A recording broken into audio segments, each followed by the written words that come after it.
ಭೀಕರ ಕೊಲೆ ಪ್ರಕರಣಕ್ಕೆ ಸಂಬಂಧಪಟ್ಟಂತೆ ಕೋರ್ಟ್ಗೆ ನಟ ದರ್ಶನ್ ಹಾಜರಾಗಿದ್ದಾರೆ. ಬೆಂಗಳೂರಿನ 57ನೇ ಸಿಸಿಎಚ್ ಕೋರ್ಟ್ಗೆ ಹಾಜರಾಗಿರೋದು. ರೇಣುಕಾಸ್ವಾಮಿ ಕೊಲೆ ಪ್ರಕರಣದಲ್ಲಿ A2 ಆರೋಪಿ ಆಗಿರುವಂತಹ ದರ್ಶನ್ 57ನೇ ಸಿಸಿಎಚ್ ನ್ಯಾಯಾಲಯಕ್ಕೆ ಹಾಜರಾಗಿದ್ದಾರೆ.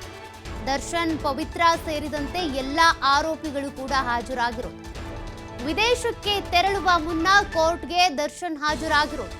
ಈಗಾಗಲೇ ಥೈಲ್ಯಾಂಡ್ ಅಲ್ಲಿ ಶೂಟಿಂಗ್ ಇದೆ ಅನ್ನುವಂತ ಕಾರಣಕ್ಕೆ ಅರ್ಜಿ ಹಾಕೊಂಡಿದ್ರು. ಅನುಮತಿ ಸಿಕ್ಕಿದ್ದು ಆಗಿದೆ.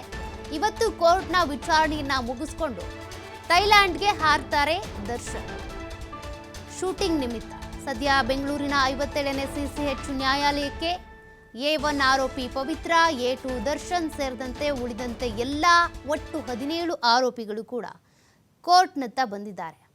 ಈಗಾಗಲೇ ದರ್ಶನ್ಗೆ ಡೆವಿಲ್ ಸಿನಿಮಾ ಶೂಟಿಂಗ್ ಆಗಿ ಥೈಲ್ಯಾಂಡ್ಗೆ ಹೋಗುವಂತ ಒಂದು ಅವಕಾಶ ಸಿಕ್ಕಿದೆ.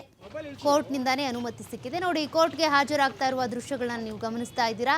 ಬೆಂಗಳೂರಿನ 57ನೇ ಸಿಸಿಎಚ್ ನ್ಯಾಯಾಲಯಕ್ಕೆ ರೇಣುಕಾಸ್ವಾಮಿಯ ಕೊಲೆ ಪ್ರಕರಣದ A2 ಆರೋಪಿ ದರ್ಶನ್, A1 ಆರೋಪಿ ಪವಿತ್ರ ಸೇರಿದಂತೆ ಉಳಿದಂತೆ ಎಲ್ಲ ಆರೋಪಿಗಳು ಕೂಡ ಹಾಜರಾಗ್ತಿದ್ದಾರೆ. ಪ್ರತಿ ಬಾರಿಯೂ ಕೂಡ ಹಿಯರಿಂಗ್ ಇರುತ್ತೆ. ಆರೋಪಿಗಳು ಹಾಜರಾಗಬೇಕಾಗುತ್ತೆ. ಕೇಸ್ಗೆ ಸಂಬಂಧಪಟ್ಟಂತೆ ಏನು ಕೇಳಬೇಕು ಅದನ್ನು ನ್ಯಾಯಾಧೀಶರು ಕೇಳ್ತಾರೆ. ಅದಕ್ಕೆ ಉತ್ತರ ಕೊಡಬೇಕು.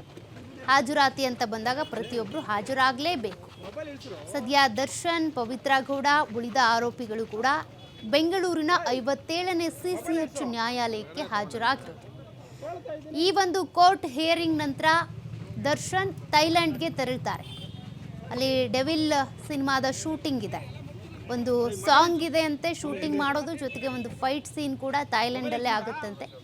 ಇದಕ್ಕೂ ಮುಂಚೆ ಇಸ್ರೇಲ್ನಲ್ಲಿ ಶೂಟಿಂಗ್ ನಡಿಬೇಕಿತ್ತು, ಬಟ್ ಅಲ್ಲಿ ಯುದ್ಧದ ವಾತಾವರಣ ಇರೋದ್ರಿಂದ ಥೈಲ್ಯಾಂಡ್ಗೆ ಶಿಫ್ಟ್ ಆಗ್ತಿರೋದು.